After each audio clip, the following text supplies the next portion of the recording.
कल की डेट में आपको बताया गया था मोल फ्रैक्शन मतलब मोल प्रभाज बताया गया था। मोल प्रभाज के बारे में बताया गया था। विलयन में उपस्थित किसी घटक का मोल प्रभाज उस घटक के मोलों की संख्या तथा विलयन में उपस्थित संपूर्ण घटकों के मोलों की संख्याओं के योग के अनुपात के बराबर होता है। और हमने बताया था विलय का मोल प्रभाज बराबर विलय का मोल प्रभाज बराबर small N by small N plus capital N. इसी तरीके से बताया गया था किसका विलायक का मोल प्रभाज बराबर क्या बताया गया था capital N by small N plus capital N, जहां स्मॉल एन विलेय के मोलों की संख्या कैपिटल एन क्या होता है विलायक के मोलों की संख्या होती है। कैपिटल एन विलायक के मोलों की संख्या होती है। ये सारी चीजें आपको बता दिया गया था। इससे संबंधित अंकित प्रश्न भी बताए गए थे। दो अंकित प्रश्न बताए गए थे। हमें उम्मीद है कि वो दोनों अंकित प्रश्न आप लोग लगाए भी होंगे। अगला आपको इसी में पढ़ना है विलयन के अनुसंख्य गुणधर्म colligative property of solution. Heading बनाइए विलयन के अनुसंख्य गुणधर्म। विलयन के अनुसंख्य गुणधर्म colligative property of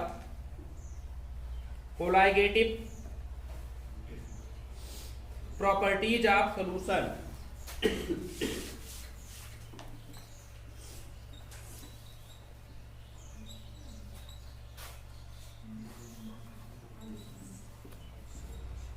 कोलाइगेटिव properties of solution विलयन के अनुसंख्य गुणधर्म।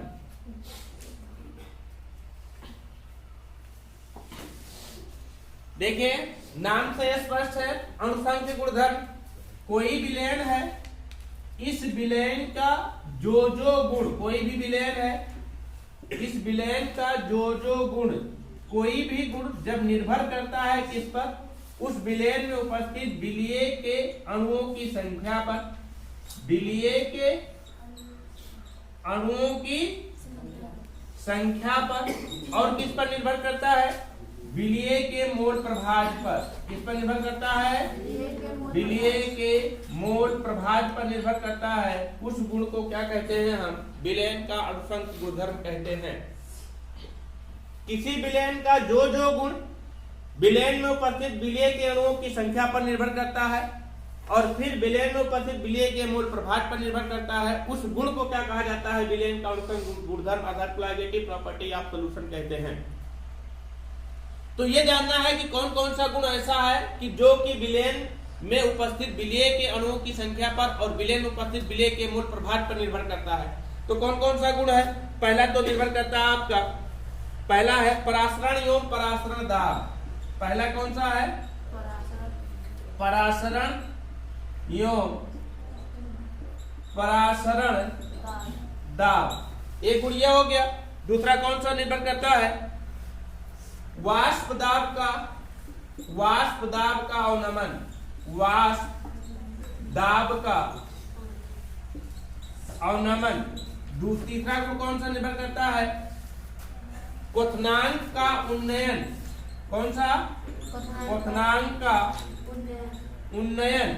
और चौथा गुण कौन सा होता है? हिमांक का अवनमन। हिमांक का अवनमन। यही इतने गुण ऐसे हैं जो विलयन में उपस्थित विलय के अणुओं की संख्या और विलय के मोल प्रभाज पर निर्भर करते हैं। इसलिए इस गुण को क्या कहा जाता है? विलयन के अनुसंख्य गुणधर्म कहते हैं। तो इतना समझ गए अनुसंख्य गुणधर्म के बारे में। विलयन का जो गुण किसी भी विलयन का जो गुण निर्भर करता है किस पर? विलयन में उपस्थित विलय के अणुओं की संख्या पर और उसके मोल प्रभाज पर निर्भर करता है। तो इस प्रकार के गुण को क्या कहते हैं? विलयन का अनुसंख्य गुणधर्म कहा जाता है। अनुसंख्य गुणधर्म की बात करते हैं तो कुल मिलाकर के 4 प्रकार के अनुसंख्य गुणधर्म आपको पढ़ने हैं। परासरण एवं परासरण दाब, दूसरा पढ़ना वाष्प दाब का अवनमन, तीसरा पढ़ना क्वथनांक का उन्नयन, चौथा पढ़ना हिमांक का अवनमन। तो हेडिंग डालिए colligative property of solution. Colligative property of solution, colligative property of solution, विलेन के अनुसंग गुणधर्म लिखिए। विलेन का जो गुण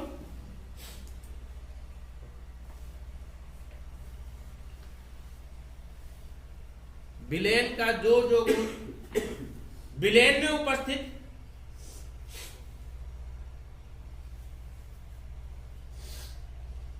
विलेन में उपस्थित विलेय के अणुओं की संख्या वह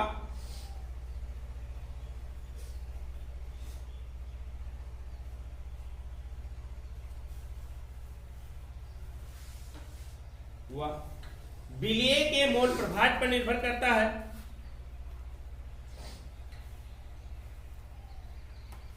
वह विलेय के मोल प्रभाव पर निर्भर करता है।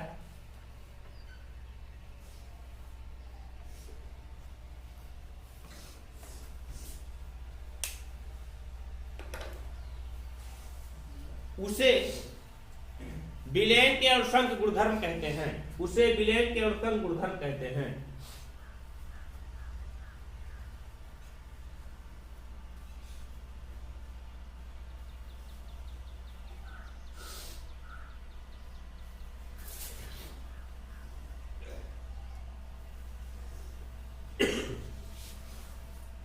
विलेन के निम्न गुण ऐसे हैं।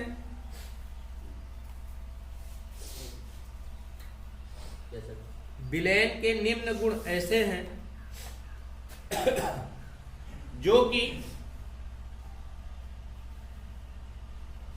विलेन में उपस्थित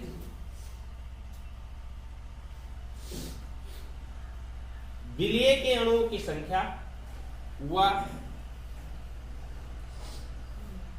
विलेय के अणुओं की संख्या व विलेय के मोल प्रभाव पर निर्भर करते हैं।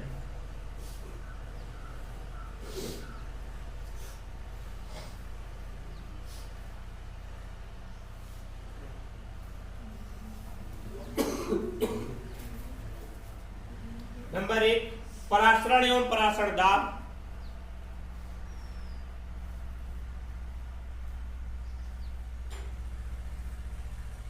नंबर 2 वाष्प दाब का अवनमन।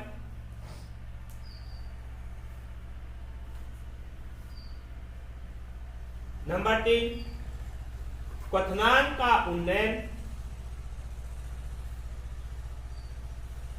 नंबर 4 हिमांक का अवनमन।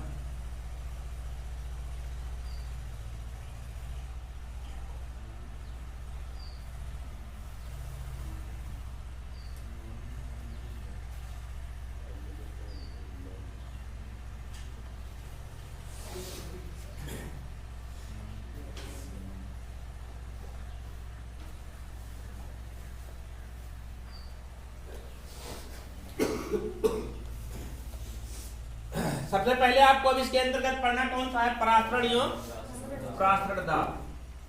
तो हेडिंग बनाइए परासरण एवं परासरण दाब।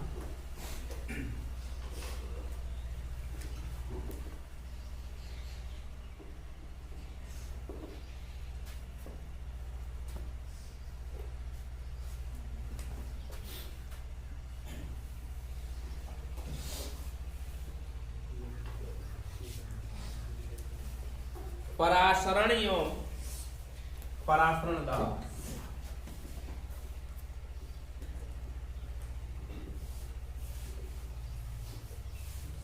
परासरण और परासरण दाब पढ़ने से पहले सबसे पहले आप लोगों को एक महत्वपूर्ण पॉइंट पढ़ना होगा।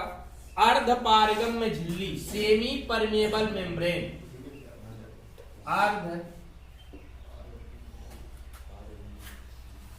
अर्धपारगम्य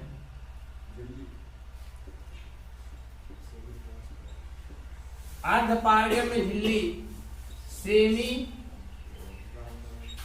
परमिएबल मेम्ब्रेन।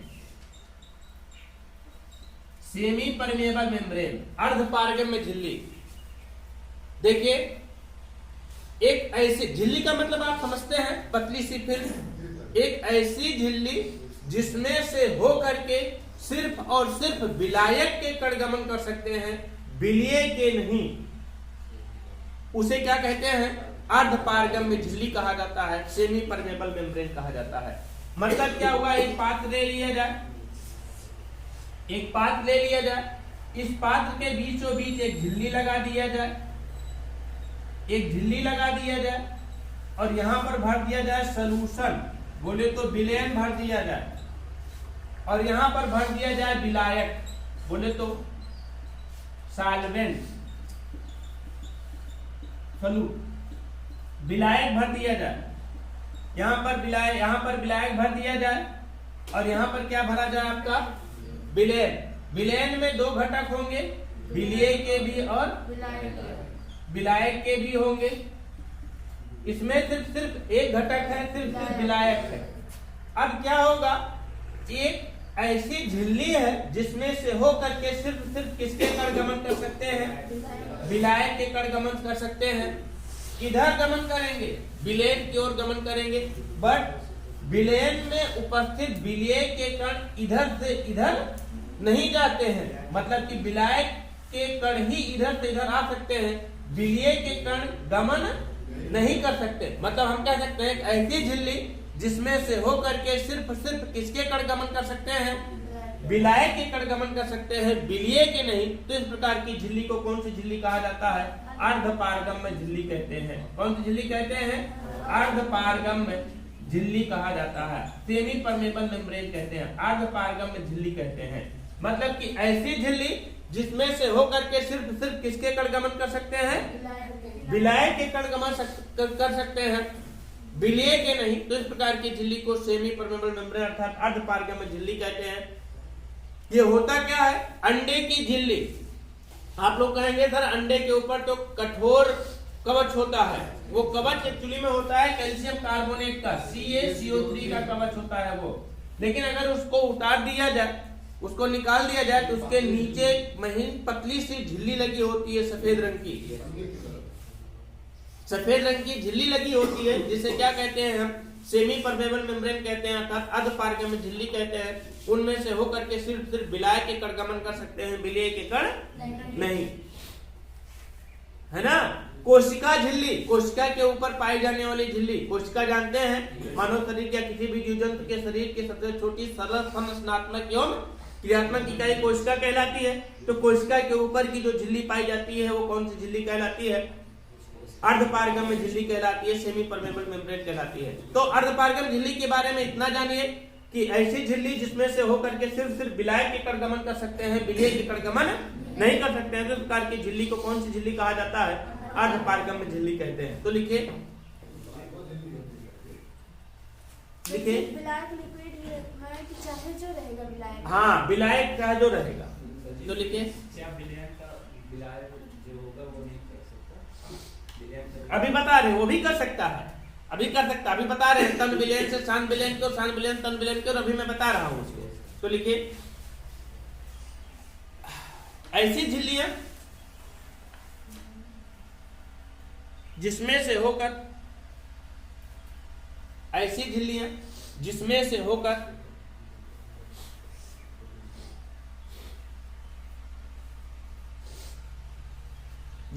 होकर विलायक के कण गमन कर सकते हैं, विलय के नहीं।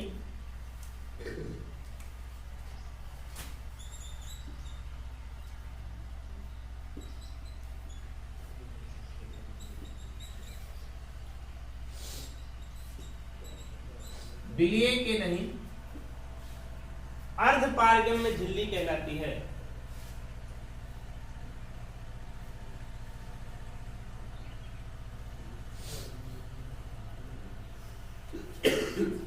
अर्धपारगम्य झिल्ली कहलाती है। जैसे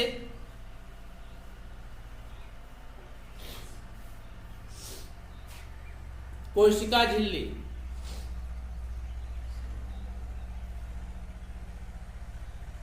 अंडे की झिल्ली, अंडे की झिल्ली,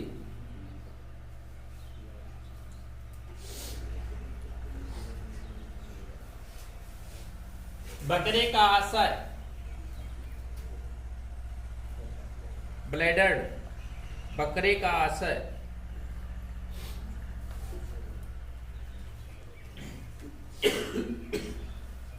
आदि।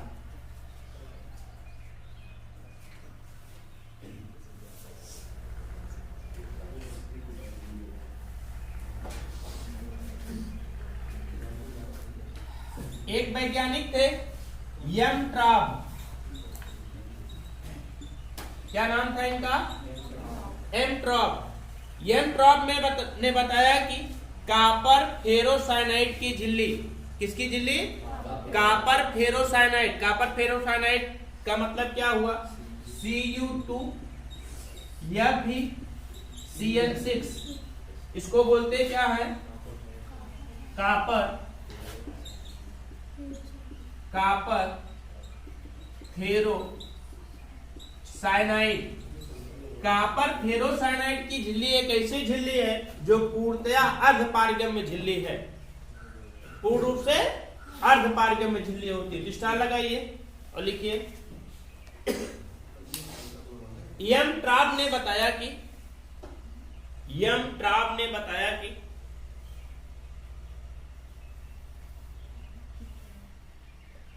कॉपर फेरोसाइनाइड की झिल्ली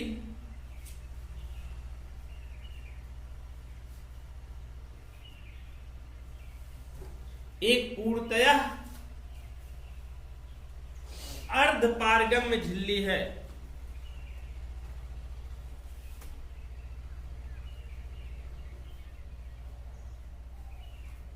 एक पूर्णतया अर्धपारगम्य झिल्ली है। फार्मूला भी लिख लीजिएगा कॉपर फेरोसाइनाइड का।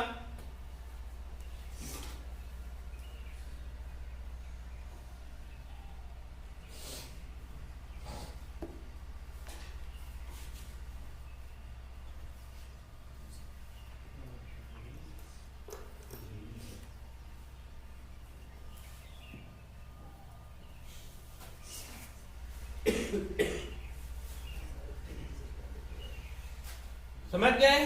तो अर्धपारगम्य झिल्ली समझ गए, सेमी परमेबल मेम्ब्रेन, ऐसी झिल्ली जिसमें से होकर के सिर्फ और सिर्फ विलायक के कण गमन कर सकते हैं, विलेय के नहीं। तो इस प्रकार की झिल्ली को कौन सी झिल्ली कहा जाता है? अर्धपारगम्य झिल्ली कहा जाता है। अर्धपारगम्य झिल्ली के अंतर्गत हमने बताया क्या क्या होता है। अंडे की झिल्ली हो सकती है, कोशिका झिल्ली हो सकती है, बकरे का आशय हो सकता है, और इसके साथ साथ में और क्या हो सकता है आपका? एक कॉपर फेरोसाइनाइड की झिल्ली है। कॉपर फेरोसाइनाइड की झिल्ली एक ऐसी झिल्ली होती है जो कि पूर्णतः अर्धपारगम्य झिल्ली होती है। इसको बताया किसने था? एम ट्रॉप ने। अब अर्धपारगम्य झिल्ली पढ़ लिए हैं तो आपको पढ़ना क्या है? परासरण पढ़ना है। परासरण, ऑस्मोसिस। ऑस्मोसिस किसे कहा जाता है? बहुत ध्यान से समझिए, बहुत आसान है ऑस्मोसिस जानना। देखिए, ऑस्मोसिस को हम एक फिगर के द्वारा बताने का प्रयास कर रहे हैं। ध्यान से देखिएगा, ये लगाई गई बीच में क्या है? झिल्ली है। कौन सी झिल्ली? अर्धपारगम्य झिल्ली, सेमी परमेबल मेम्ब्रेन। एक बात और ऐसे हमने ले लिया, और यहाँ पर क्या लगाया हमने? बीच में यहाँ पर हमने क्या लगाया? अर्धपारगम्य झिल्ली लगा दी, सेमी परमेबल मेम्ब्रेन लगा दिया। इस पात्र में एक तरफ भर दिया विलयन, मतलब कि जिसमें दोनों घटक हैं, विलेय और विलायक के। क्या भर दिया आपका यहाँ पर? विलयन भर दिया, सॉल्यूशन। और एक तरफ यहाँ पर भर दिया क्या? सिर्फ विलायक, सॉल्वेंट। सिर्फ क्या भर दिया यहाँ पर? विलायक भर दिया। फिर देखिए, विलायक सिर्फ यहाँ पर क्या भरा? विलायक भरा गया। और एक पात्र में यहाँ पर क्या लिया गया आपका? ये आपका विलयन है, लेकिन तन विलयन है, डाइल्यूट सॉल्यूशन। कौन सा विलयन है? डाइल्यूट सॉल्यूशन, तन विलयन। और इधर भरा गया आपका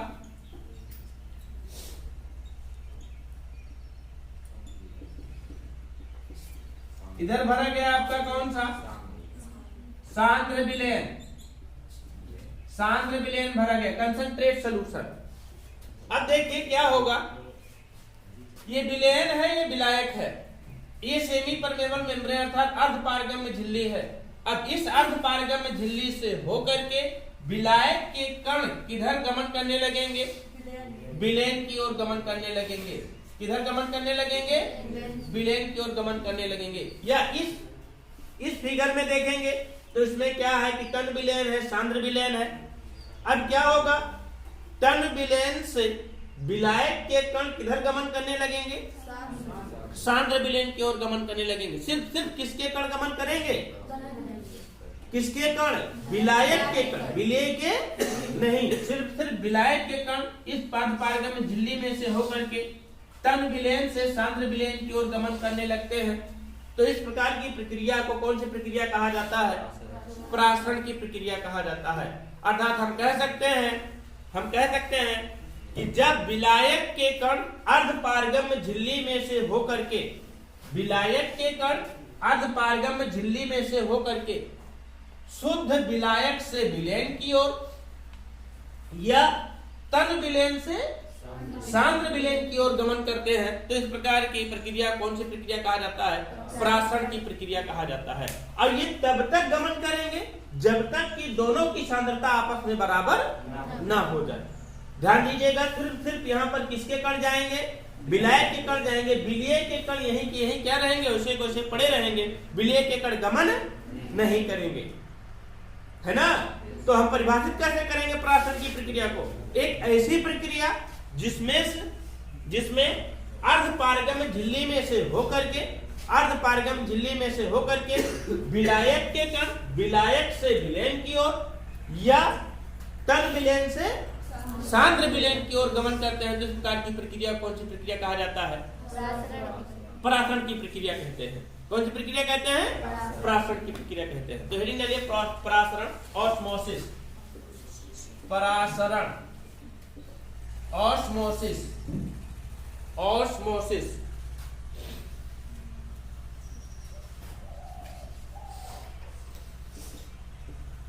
ऑस्मोसिस लिखिए। देखिए, एक ऐसी प्रक्रिया जिसमें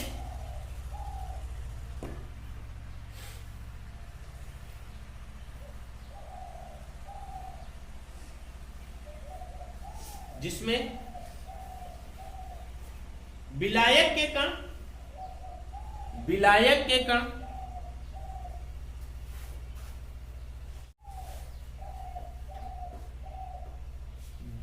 अर्धपारगम्य झिल्ली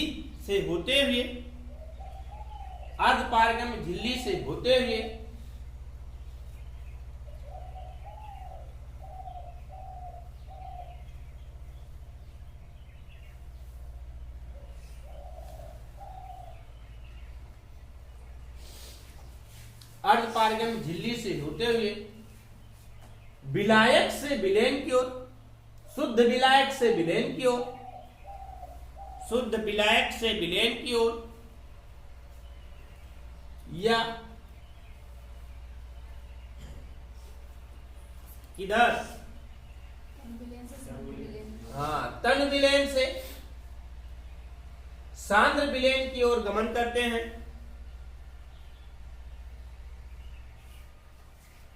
तन विलयन से सांद्र विलयन की ओर गमन करते हैं। तो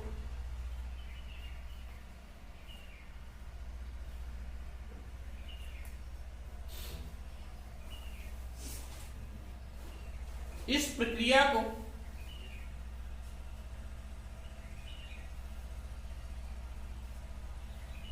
क्या कहते हैं? परासरण की प्रक्रिया कहते हैं। परासरण की प्रक्रिया कहते हैं।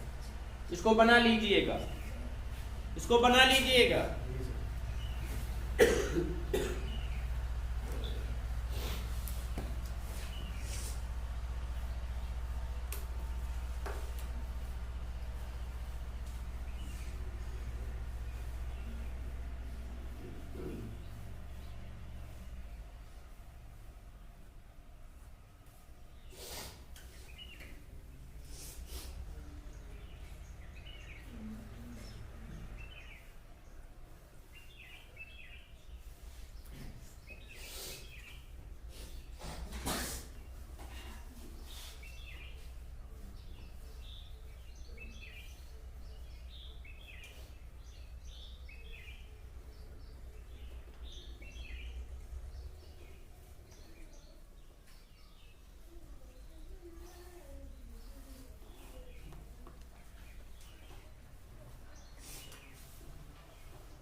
बना लिए?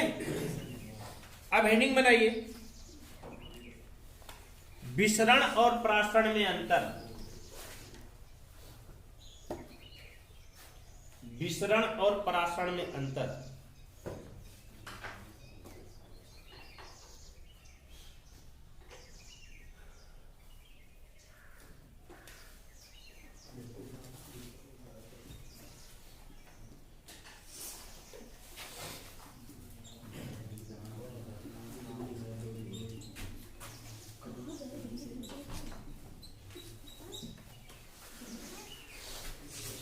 विसरण और प्रासरण में अंतर। सबसे पहले तो जानिए कि विसरण कहते किसे हैं, तब अंतर समझ जाएंगे।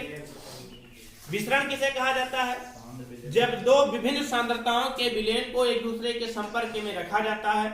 जब दो विभिन्न सांद्रताओं के विलयन को एक दूसरे के संपर्क में रखा जाता है तो दोनों की सांद्रताएं बराबर करने के लिए विलय के कण अधिक सांद्रता से कम सांद्रता विलयन की ओर और विलायक के कण कम सांद्रता से अधिक सांद्रता के विलयन की ओर गमन करते रहते हैं।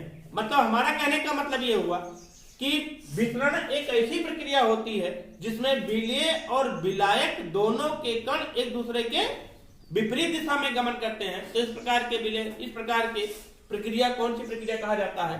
विसरण की प्रक्रिया कहते हैं। कौन सी प्रक्रिया कहते हैं? विसरण की प्रक्रिया कहते हैं। जैसे मान लीजिए एक सिलेंडर आपका यहां पर रखा गया, इसमें एक विलयन भरा है, इसकी सांद्रता अधिक है, मतलब कह सकते हैं सांद्र विलयन है। कौन सा विलयन है? ये सांद्र विलयन है। और यहां पर एक सिलेंडर रखा है, यहां पर एक सिलेंडर रखा है, इसमें जो विलयन भरा है वो तन विलयन है। कह सकते हैं हम डाइल्यूट सॉल्यूशन, तन विलयन भरा है। कौन सा विलयन भरा है? तन विलयन भरा है। और ये कौन सा विलयन है आपका? सांद्र विलयन। अब दोनों को एक दूसरे से क्या करते हैं? हम जोड़ देते हैं। जब दोनों को एक दूसरे से जोड़ देते हैं तो क्या देखने को मिलेगा कि सांद्र विलयन से तन विलयन की ओर विलय के कण गमन करेंगे। किसके कण? विलय के कण गमन करेंगे। और तन विलयन से सांद्र विलयन की ओर किसके कण गमन करेंगे? विलायक के कण गमन करेंगे। विलायक के कण गमन करेंगे। विलायक के कण गमन करते हैं। तो इस प्रकार की प्रक्रिया कौन सी प्रक्रिया कहते हैं? हम विसरण की प्रक्रिया कहा जाता है। विसरण की प्रक्रिया का, लेकिन ध्यान दीजिए इसमें किसी माध्यम को नहीं लगाया गया है। जब दो विभिन्न सांद्रताओं के विलयन को, जब दो विभिन्न सांद्रताओं के विलयन को, मतलब तन विलयन और सांद्र विलयन को एक दूसरे के संपर्क में रखा जाता है तो क्या होता है? तन विलयन से सांद्र विलयन की ओर विलायक के कण और सांद्र विलयन से तन विलयन के और विलय के कण गमन करते हैं। सांद्र विलयन से तन विलयन की ओर विलय के कण गमन करते हैं। तो इस प्रकार की प्रक्रिया कौन सी प्रक्रिया कहते हैं? हम विसरण की प्रक्रिया कहते हैं। कौन सी प्रक्रिया कहते हैं? विसरण की प्रक्रिया कहते हैं। जबकि परासरण में क्या होता है? परासरण में माध्यम की आवश्यकता होती है। यहाँ पर अर्धपारगम्य झिल्ली लगा होता है और जब दो विभिन्न सांद्रताओं के विलयन को अर्धपारगम्य झिल्ली के द्वारा पृथक किया जाता है तो शुद्ध विलायक के कण, शुद्ध विलायक के कण या कह सकते हैं विलायक के कण तन विलयन से सांद्र विलयन की ओर गमन करते हैं। तो इस प्रकार की प्रक्रिया कौन सी प्रक्रिया कहा जाता है? परासरण की प्रक्रिया कहा जाता है। परासरण विसरण में अंतर बहुत पूछा जाता है, बहुत पूछा जाता है, अक्सर पूछा जाता है। परासरण विसरण में अंतर बताइए। तो लिखिए परासरण विसरण में अंतर। लिखिए जब विसरण और परासरण में अंतर लिखा गया है ना, लिखिए जब ऐसे लिखो, ऐसे लिखो। देखिए जब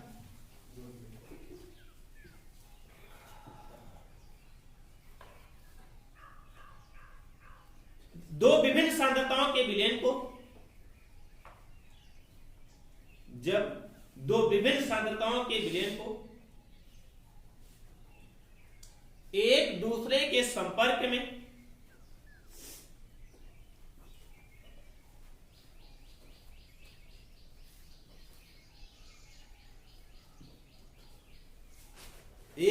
दूसरे के संपर्क में रखा जाता है तो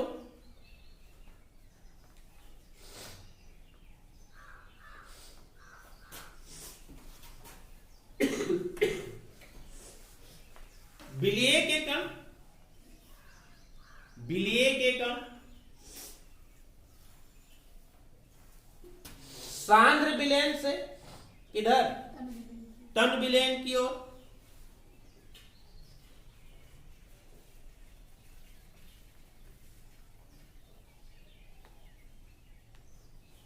तन विलयन की ओर, और विलायक के कण, विलायक के कण किधर, विलायक के कण तन विलयन से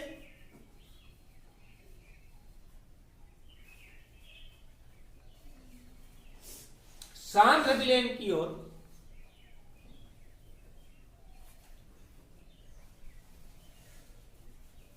तन विलयन से सांद्र विलयन की ओर गमन करते हैं तो इस प्रक्रिया को क्या कहते हैं, विसरण की प्रक्रिया कहते हैं।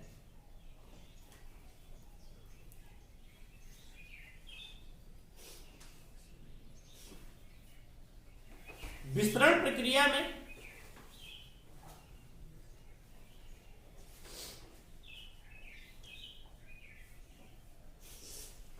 किसी माध्यम की आवश्यकता नहीं पड़ती।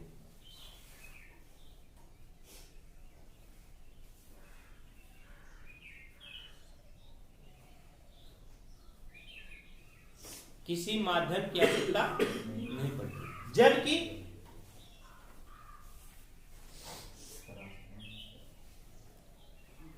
प्रासरण में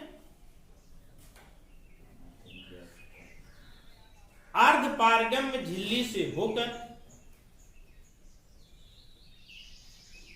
अर्धपारगम्य झिल्ली से होकर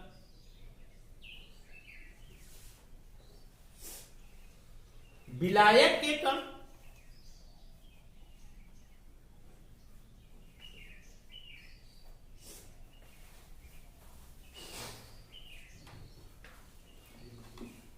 तन विलयन से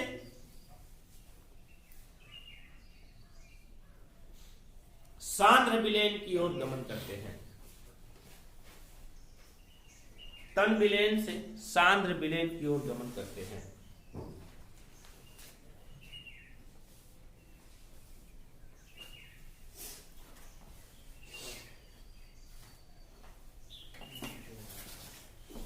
प्राशन की प्रक्रिया में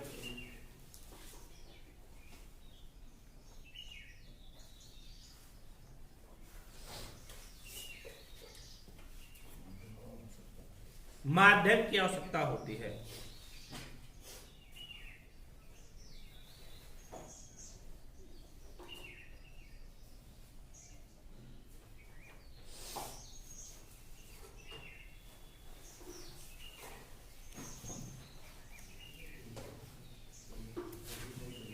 लिखे, अब अगली हेडिंग बनाइए। अब इसी में पढ़ना क्या है आपको, प्राशन पढ़ लिया आप लोगों ने, और प्राशन और विसरण में अंतर भी पढ़ लिया आप लोगों ने। अब क्या पढ़ना है, प्राशन दाब। क्या पढ़ना है, प्राशन दाब। ऑस्मोटिक प्रेशर, हेडिंग बनाइए, osmotic pressure.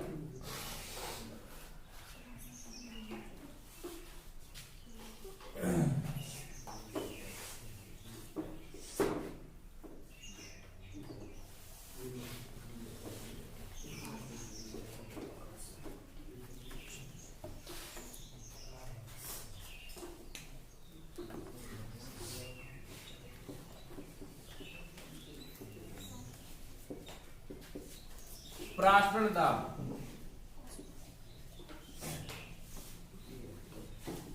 Osmotic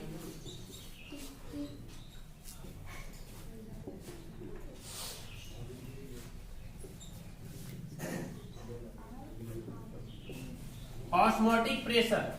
osmotic pressure आपको एक फिगर के माध्यम से समझा देते हैं, एक बार में बहुत अच्छे से समझ में आ जाएगा कि ऑस्मोटिक प्रेशर कहते किसे हैं।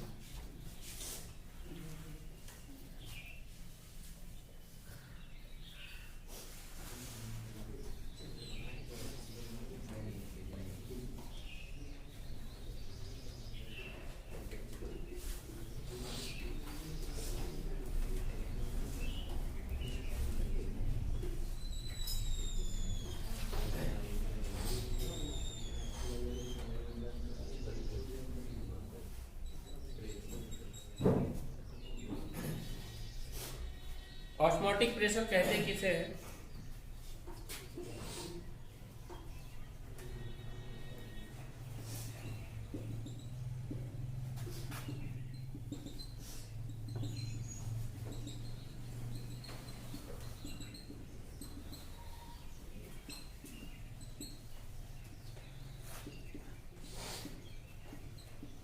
विलय मतलब सॉल्यूशन।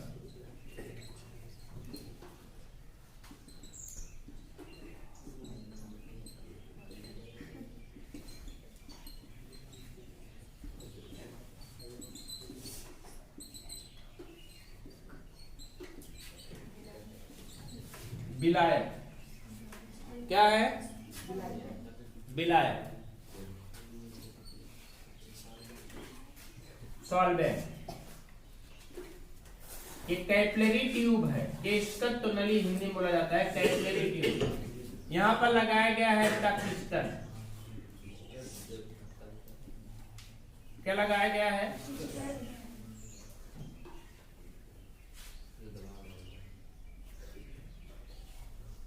पिस्टन लगाया। पिस्टन एक ऐसा है ऊपर नीचे आ जाता है। यह है आपका क्या?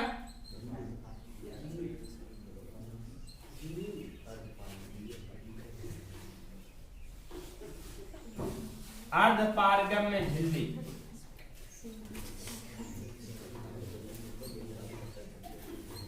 देखिए एक पात्र लिया गया है, इस पात्र के बीचों बीच में अर्धपारगम्य झिल्ली लगा दी गई है। और यह कह सकते हैं कि अर्धपारगम्य झिल्ली के द्वारा इस पात्र को दो भागों में विभाजित किया गया है। एक भाग में लगा दिया गया है पिस्टन, दूसरे भाग में लगा दिया गया है कैपिलरी ट्यूब अर्थात केशकट नली। केशकट नली लगा दिया गया है। इस केशकट नली वाले भाग में भर दिया गया है क्या? आपका विलायक, शुद्ध विलायक भर दिया गया है। और इस पिस्टन वाले भाग में भर दिया गया है क्या? आपका विलयन। अब जैसे इसमें विलयन भरा जाएगा और इसमें क्या भरा जाएगा? विलायक भरा जाएगा, तब क्या होगा? यहां से क्या होगा? विलायक के कण किधर गमन करने लगेंगे? विलयन की ओर गमन करने लगेंगे। कौन सी प्रक्रिया के द्वारा? प्राशन की प्रक्रिया के द्वारा, ऑस्मोसिस प्रक्रिया के द्वारा। ऑस्मोसिस प्रक्रिया के द्वारा विलायक के कण गमन करने लगेंगे किधर? विलयन की ओर। अब जैसे गमन करने लगेंगे तैसे पिस्टन क्या होने लगेगा? ऊपर उठने लगेगा, ऊपर उठने लगेगा। अब क्या करें कि पिस्टन के ऊपर इस समय इतना दाब लगा दे, इतना दाब लगा दे कि विलायक के कण गमन ना करें। किधर गमन ना करें? विलयन की ओर गमन ना करें। और इस समय पिस्टन के ऊपर लगाया गया दाब। अच्छा, जब गमन नहीं करेंगे तो कौन सी प्रक्रिया रुक जाएगी? प्राशन की प्रक्रिया रुक जाएगी। प्राशन की प्रक्रिया रुक जाएगी। इस समय पिस्टन के ऊपर लगाया गया दाब, इतना दाब लगा देते हैं कि जिसके कारण विलायक के कण गमन नहीं कर सकते हैं, अर्थात अर्धपारगम्य झिल्ली से होकर के विलयन की ओर ना जाने पावे। इस समय पिस्टन के ऊपर लगाया गया दाब ही क्या कहलाता है? इस विलयन का क्या कहलाता है? प्राशन दाब। हम कह सकते हैं जब किसी अर्धपारगम्य झिल्ली के द्वारा शुद्ध विलायक और विलयन को एक दूसरे से पृथक करते हैं, शुद्ध विलायक और विलयन को एक दूसरे से पृथक करते हैं, तो इस समय विलायक के कण अर्धपारगम्य झिल्ली के द्वारा विलयन में आने लगते हैं। और जैसे विलयन में आने लगते हैं तैसे पिस्टन ऊपर उठने लगता है और केशकट नली का तल क्या होने लगेगा? नीचे गिरने लगेगा। क्यों? क्योंकि विलायक के कण जब इधर आएंगे तो इसका तल गिरेगा नहीं, इसका तल नीचे गिरने लगेगा। और इस समय पिस्टन के द्वारा इस विलेन पर इतना दाब लगा दे कि विलायक के कण अर्धपारगम्य झिल्ली से होकर के विलेन में प्रवेश न कर पाए। उस समय लगाया गया पिस्टन के ऊपर दाब ही इस विलेन का क्या कहलाता है? प्रासरण दाब कहलाता है। क्या कहलाता है? प्रासरण दाब। प्रासरण दाब बना करके हेडिंग बना करके इस फिगर को बनाइए। बन गया? बनाइए बनाइए।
दिखाएं? देखिए, एक आयताकार पात्र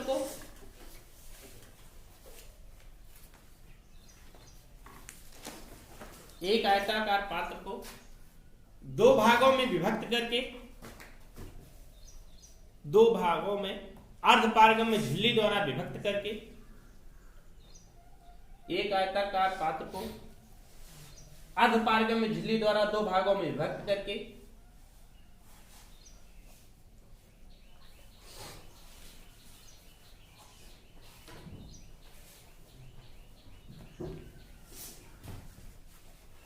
एक भाग में शुद्ध विलायक विभक्त करके एक भाग में शुद्ध विलायक और दूसरे भाग में क्या भर देते हैं? विलेन भर देते हैं।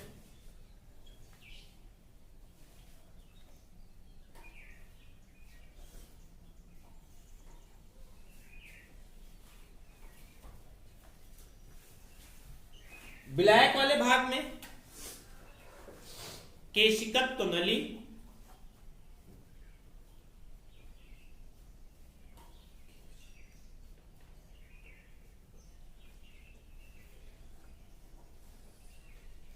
और विलेन वाले भाग में पिस्टन लगा देते हैं।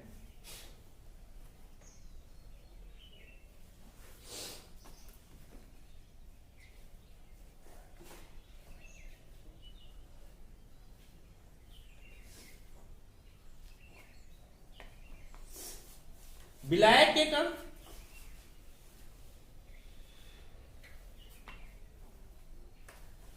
के कण अर्धपारगम्य झिल्ली द्वारा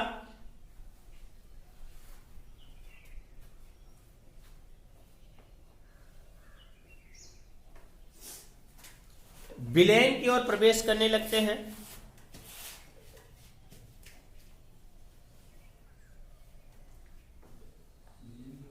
विलेन की ओर प्रवेश करने लगते हैं जिसके कारण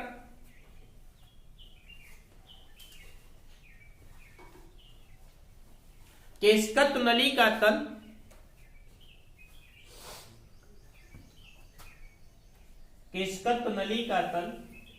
गिरने लगता है।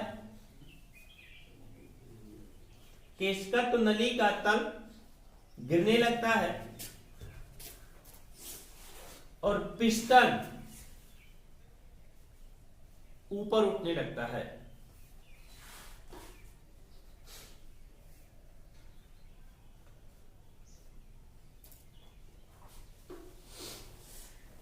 इस समय पिस्टन के ऊपर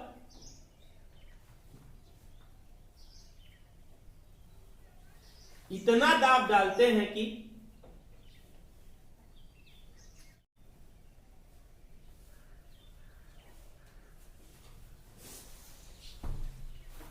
विलायक के कण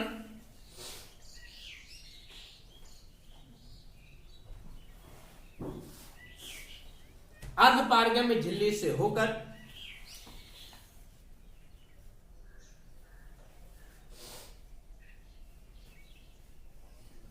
विलेन में प्रवेश न कर पाए।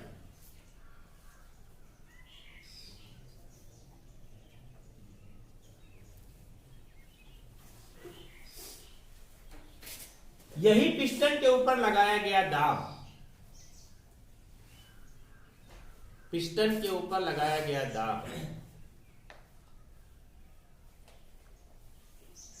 परासरण दाब कहलाता है।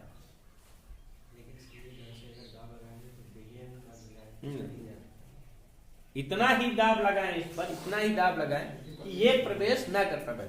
अभी दाब मापी भी लगा करके यहां पर देख चेक किया जाएगा। इन्वर्टर कामा में लिखे, इन्वर्टर कामा में लिखे अर्धपारगम्य झिल्ली द्वारा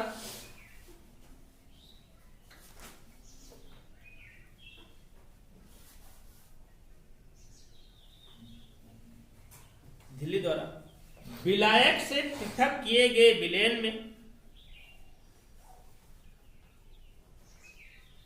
विलायक से पृथक किए गए विलेन में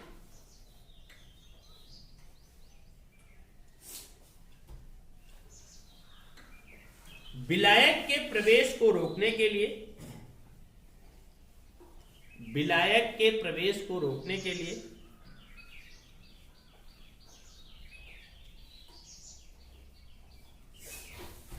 विलेन पर लगाया गया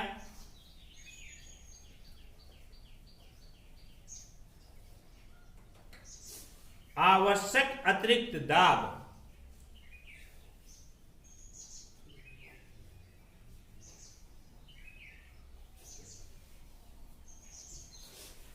विलेन का परासरण दाब कहलाता है।